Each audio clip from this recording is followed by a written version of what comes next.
Serijal Korupcija veliko zlo. Tema druge emisije. Korupcija glede gradnje malih hidroelektrana.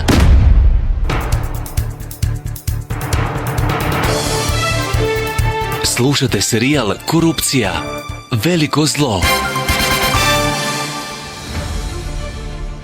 Dobar dan svim slušateljima Običnog radija. Dobrodošli u serijal emisija Korupcija veliko zlo. U prethodnoj emisiji istražili smo goruću temu na području grada Mostara, a to je odvoz smeća na Uborak kao posljedica korupcije nadležnih dužnosnika u gradskim institucijama. Istraživački tim Običnog radija uspio je doći do brojnih podataka kršenja prava građana i korupcije nadležnih dužnosnika po pitanju problematike odvoza otpada i postojanja deponije Uborak kod Mostara, koje smo i potvrdili od sugovornika emisije gospodina Omera Hujdura. Gospodin Hujdur je predsjednik građanske inicijative Jer nas se tiče, koja se već dugi niz godina bavi ovom problematikom. Od gospodina Hujdura smo saznali kako su se gradske vlasti oglušile na vapaja građana i peticije potpisane od strane 1000 stanovnika sjevernog dijela grada Mostara. Da su se obratili lokalnoj vlasti, federalnoj, premijeru županije, premijeru Federacije Bosne i Hercegovine, ali odgovora nije bilo. Jedina svjetla točka u priči je da činom traženja novih lokacija je pokazano da lokacija Uborak nije dobra i da je treba mijenjati, ističe Hujdur. Danas pričamo o još jednom gorućem problemu u Bosni i Hercegovini. Istraživački novinarski tim Običnog radija donosi vam još jednu emisiju o temi korupcije. Ovoga puta o korupciji u izgradnji malih hidroelektrana na rijeci Doljanci. O ovoj temi razgovarat ćemo s potpredsjednicom Udruženja građana za Doljanku, koje je osnovano u studenom 2018. godine sa sjedištem u Jablanici. Cilj udruženja je očuvanje prirode i okoliša sa djelovanjem na području općine Jablanica i Hercegovačko-neretvanske županije. Dobrodošlicu na Običan radio želimo gospođi Nasi Spahić i hvala vam na odazivu. Dobar dan vama kao i svim vašim slušalcima. Drago mi je da imam priliku govoriti za vaš radio o problemima našeg udruženja, a zapravo o problemima šire društvene zajednice, o borbi građana protiv ovakvih projekata kao što je u ovom slučaju naš. Evo, u uvodu naše emisije ukratko smo rekli nešto o udruženju. Možete li nam za početak razgovora reći nešto više o samoj rijeci Doljanci i o ideji osnivanja udruženja? Pa evo, kada je riječ o rijeci Doljanci, mogu vam reći da je to u Jablanici jedina tekućica rijeka. Zato što svi znate da je rijeka Neretva koja protiče kroz Jablanicu praktično sva pretvorena u okolnaciona jezera i mi nemamo neke tekućice osim rijeke Doljanke. Ona je rijeka koja izvire na padinama planine Vran, uzvom toku otprilike 18 km, dugom svom toku 18 km, protiče kroz sela Soviće, Doljane, Kosne Luke, Zlate i recimo svi ti stanovnici tih naselja i sela su itekako zainteresovani za tu rijeku jer je ona dio života, zapravo služi im za navodnjavanje i čak je i pitka u gornjem toku gdje je čista. Ona u toj rijeci obitava i jedna od endemskih vrsta potočne pastrnke. Zatim na toj rijeci imate jako puno lijepih mjesta za izletišta, ima jako puno kupališta, tako da recimo građani Jablanice i podružnica u kojima sam ja i recimo ovi koji su direktno zainteresirani za izgradnju mini hidroelektrane, jako smo puno boravili tamo na tim kupalištima zato što znate kakva su ljeta vruća i sve to, tamo su prilike da se možete opustiti, rasladiti, družiti i to je uglavnom karakteristika naše te Doljanke za koju se mi borimo.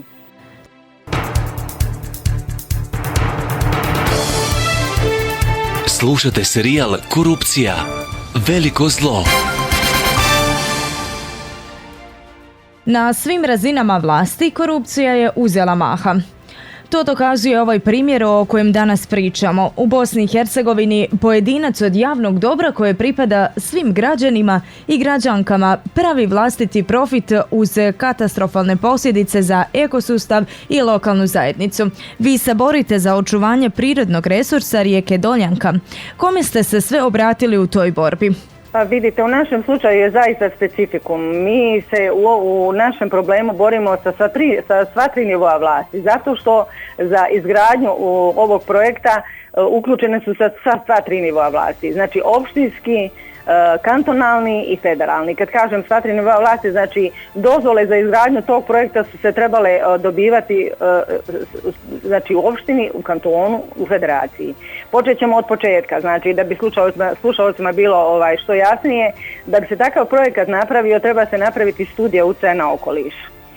To rade normalne institucije koje su ovlaštene za to. To onda poslije odobrenja u opštinskim organima ta studija utjecaja na okoliš se treba usvojiti u opštini da bi moglo ići na federalni nivo koji daje saglasnost za tu studiju utjecaja na okoliš. U tom slučaju, kada se usvoji ta studija utjecaja na okoliš, onda se ide dalje. Ide se recimo na izdavanje urbanističke i građevinske dozvole koje u našem slučaju je nadležno naša lokalna zajednica, odnosno službe koje su u našoj opštini. A da bi se izdala studija utjecaja na okoliš, potrebno je pribaviti jako puno dokumenata koje je nadležno kantonalno ministarstva, razumijete? Recimo, da bi se izdala okolinska dozvola, onda morate imati saglasnost energetsku, vodnu i još koje kakve te dokumente, da ne zamaramo slušalce svim tim, gdje se to pribavlja na kantonalnom nivou. Tako da smo mi u svojoj borbi imali i imamo problem sa sva tri nivoa vlasti po pitanju toga. I kada smo se obraćali svima po redu, najprije našim opštinskim organima, pa onda kantonalnim, pa federalnim, oni su uglavnom, kako bi vam rekla, najviše bi se vremena izgubilo na tom prebacivanju odgovornosti s jednih na druge. Zato što je to njima išlo u interes, jer time oni dobivaju na vremenu, a investitor od samog početka recimo uvodi 2 izvođača radova da bi te radove čim prije završio. I onda smo mi prinuđeni da moramo urgirati, da moramo non stop pisati, da moramo vršiti pritiske, da moramo, razumijete. Da. Ali je to bilo vrlo, vrlo teško, mogu vam reći.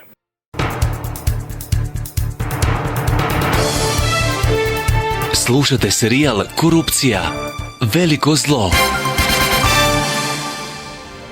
Većina stvari u našoj državi radi se na dobrobit samo pojedinih korumpiranih dužnosnika. Iz tih razloga građani nisu upoznati s projektom izgradnje malih hidroelektrana na ovoj rijeci. Stoga ste organizirali i peticiju. Kakav je bio odaziv ljudi? Pa kada je u pitanju peticija je relativno dobro prošla, jer je recimo samom spoznajom da će se raditi takav projekat, ali ne iz zvaničnih institucija, nego je to bilo saznanje onako znate po gradu kad se priča nešto će se raditi, bit će neka elektrana, radit će se ovo, ali nemate ništa konkretno za što se možete uhvatiti. Onda smo mi u stvari omladinci naših podružnica Zlata Jelačići koji su najugroženiji po tom pitanju, oni su organizirali peticiju i zaista je odaziv sa tih podružnica bio dobar. Mislim, uglavnom su skoro svi stanovnici tih naselja potpisali peticiju i nismo saglasni sa gradnjom takve mini hidroelektrane. Međutim, ono nije pilo vode, razumijete, mislim narodski rečeno nije pilo vode, jer su se naši organi u opštini oglušili na to. To njima nije ništa značilo što smo mi potpisali peticiju, što se mi bunimo, bez obzira što se oni u samom startu morali i po zakonu o principima lokalne samouprave morali su taj projekat i tako nešto staviti na dnevni red zbora građana mjesne zajednice 2 Jablanica. To su znači mjesne zajednice 2 Jablanica, te podružnice pripadaju toj mjesnoj zajednici. I mi smo trebali i morali biti upoznati sa tim projektom. Međutim, to je preskočeno i to je praktično prvi korak kršenja procedura i zakona u ovom projektu. Znači za obilaženje mišljenja i stavova građana po takvom u izgradnji tog projekta, recimo. Prema vašem mišljenju, kakva je studija utjecaja na okoliš koja je izdana od Federalnog ministarstva okoliša i turizma? Pa vidite, mi tu recimo kada smo imali priliku po zakonu o pristupu informacijama pribaviti sve te dokumente i njegove dozvole, između ostalog i studiju utjecaja na okoliš, normalno mi kao građani nismo stručni da mi možemo ocijeniti validnost, odnosno kvalitet te studije utjecaja na okoliš.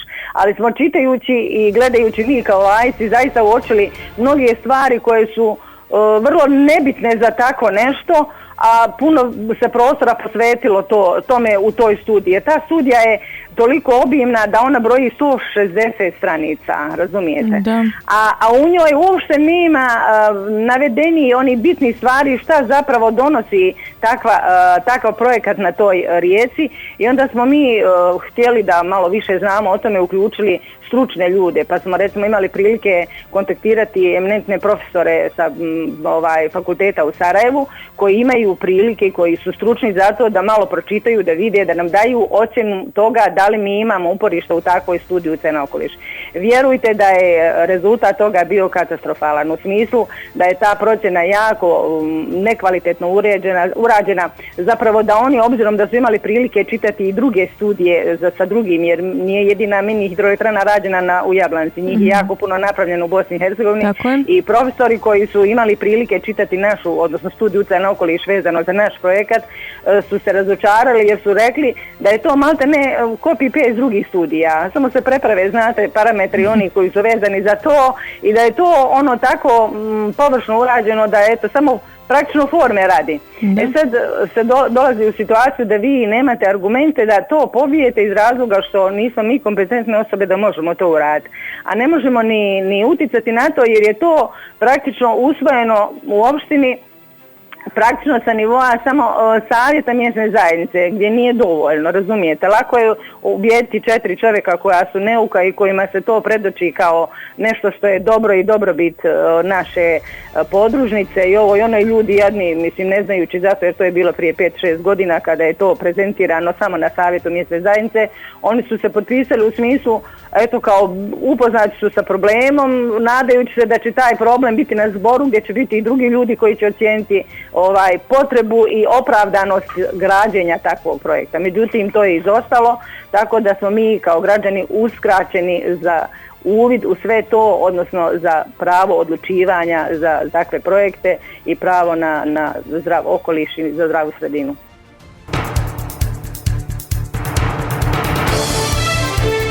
Slušate serijal Korupcija. Veliko zlo. Znači, brojne nezakonitosti i brojne prekršene procedure od strane korumpiranih pojedinaca na svim razinama vlasti dovode do toga da se nalazite pred Županijskim sudom u Sarajevu i da se vodi sudski postupak preispitivanja valjanosti okolinske dozvole koju je izdalo Ministarstvo okoliša i turizma Federacije Bosne i Hercegovine, a u međuvremenu je isteklo i rješenje navedenog ministarstva kojim se odobrava studija utjecaja na okoliš, na osnovu čega ste podnijeli tužbu. Pa tužbu smo u svom ministarstvu podnijeli upravo zbog ovog najvećeg i najosnovnijeg problema za obilaženje zbora građana ljudi. Zatim smo naveli druge nedostatke, zapravo rijeka Doljanka je u registru prirodne baštine, zatim u njoj obitava ta endemska vrsta pastrmke, a prije svega najbitnije je bilo u samom početku kada smo podnijeli tužbu, najjači argument nam je bio normalno što smo kao građani zaobiđeni, što nam je uskraćeno i što su povrijeđeni, što je prekršen zakon o principima lokalne samouprave, što nije bio zbor građana. Međutim, u daljem toku, kako smo saznavali za nove stvari, između ostalog, recimo kada smo saznali vezano za ovaj dopis koji smo dobili od federalnog ministarstva, kada smo se žalili između ostalog i njima, onda smo dobili odgovor od federalnog ministarstva privrede, poljoprivrede i šumarstva u kome su naveli niz nepravilnosti. Sve smo to onda kompletirali i dodali, odnosno dopunili tužbu u Sarajevu, u kantonalnom sudu gdje smo utužili okolinsku dozvolu, odnosno federalno ministarstvo koje je izdalo tu okolinsku dozvolu. Tako da smo kasnije dopunili i sa ovim, kako bi vam rekla, dopunili smo i sa činjenicom da je isteklo rješenje kojim se odobrava studija utjecaja na okoliš, pa ćemo vidjeti, naš predmet još nije došao na red, a nadamo se da će doći i da će se to jednom uzeti na dnevni red, pa da se zaista vidi da su tu mnoge nepravilnosti i kršenja zakona evidentirani. U postupku je Federalno ministarstvo poljoprivrede, vodoprivrede i šumarstva reagiralo tražeći od Županijskog ministarstva da im dostave svu dokumentaciju izdanu po pitanju vodne i prethodne vodne suglasnosti. Zatražilo se preispitivanje vodne suglasnosti. Znate li dokle je došao taj postupak i kako ga komentirate? Pa vidite, mi smo to normalno uradili u tom podnesku Federalnog ministarstva poljoprivrede i šumarstva. Ono je nadležno po pravu nadzora da na aktima kantonalnog ministarstva vidi to sve. I oni su zaista uočili brojne nedostatke u postupku izdavanja prethodne i vodne saglasnosti. Zatim i kod energetske saglasnosti, zatim da taj objekat koji je odrađen ima jako puno nepravilnosti, recimo kada je u pitanju, na primjer, kako bih vam rekla, omogućavanje riblje staze, određivanje lokacije pregradnog profila, strojare, zatim koordinate. Mislim, tu je jako puno nepravilnosti uočeno u projektnoj dokumentaciji vezano za taj projekat.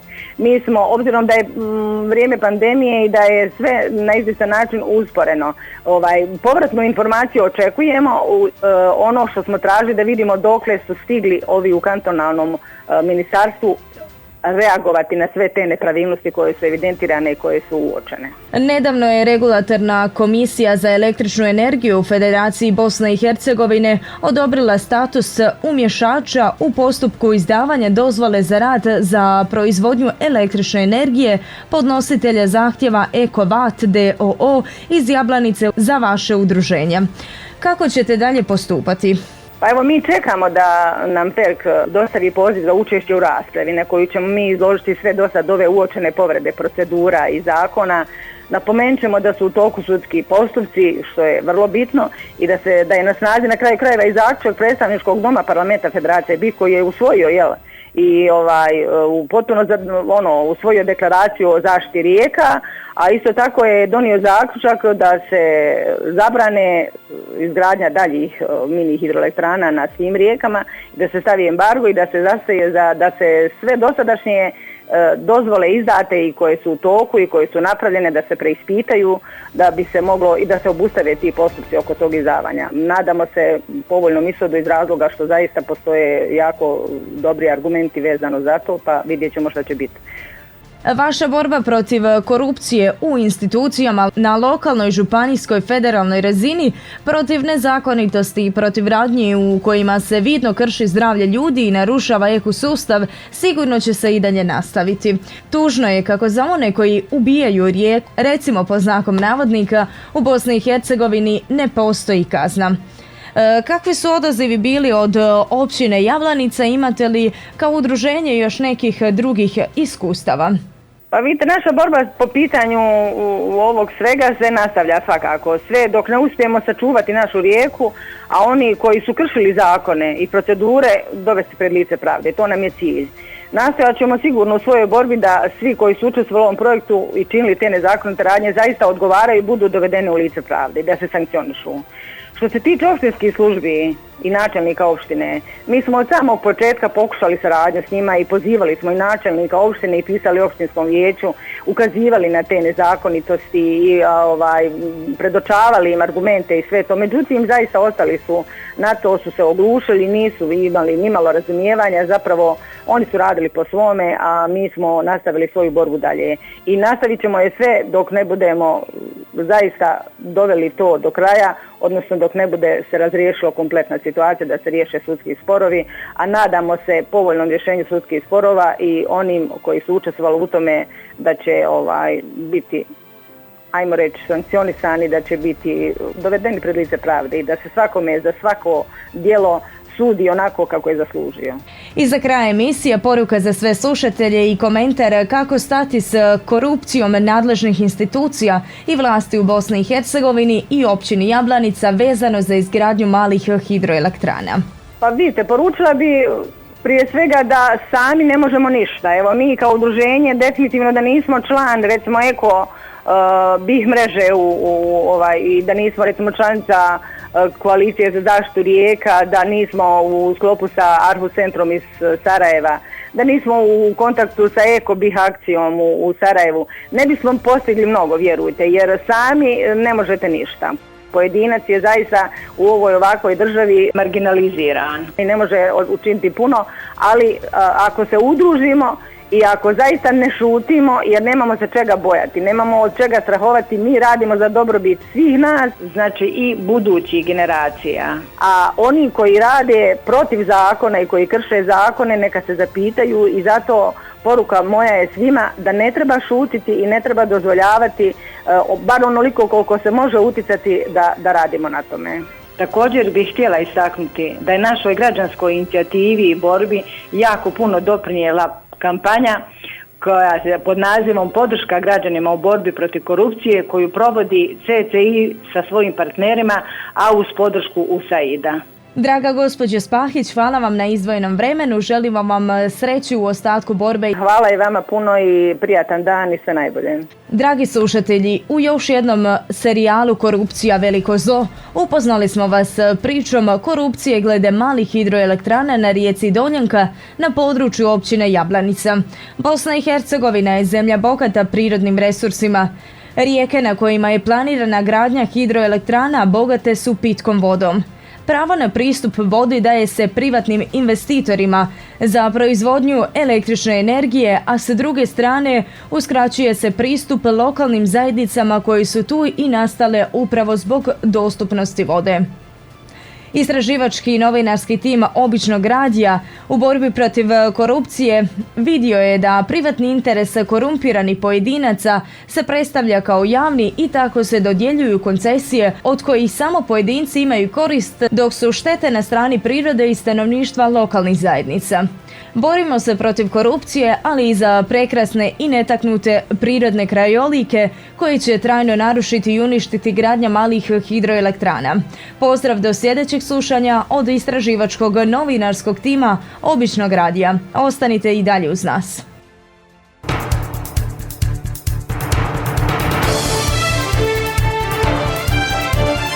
Slušali ste serijal Korupcija veliko zlo.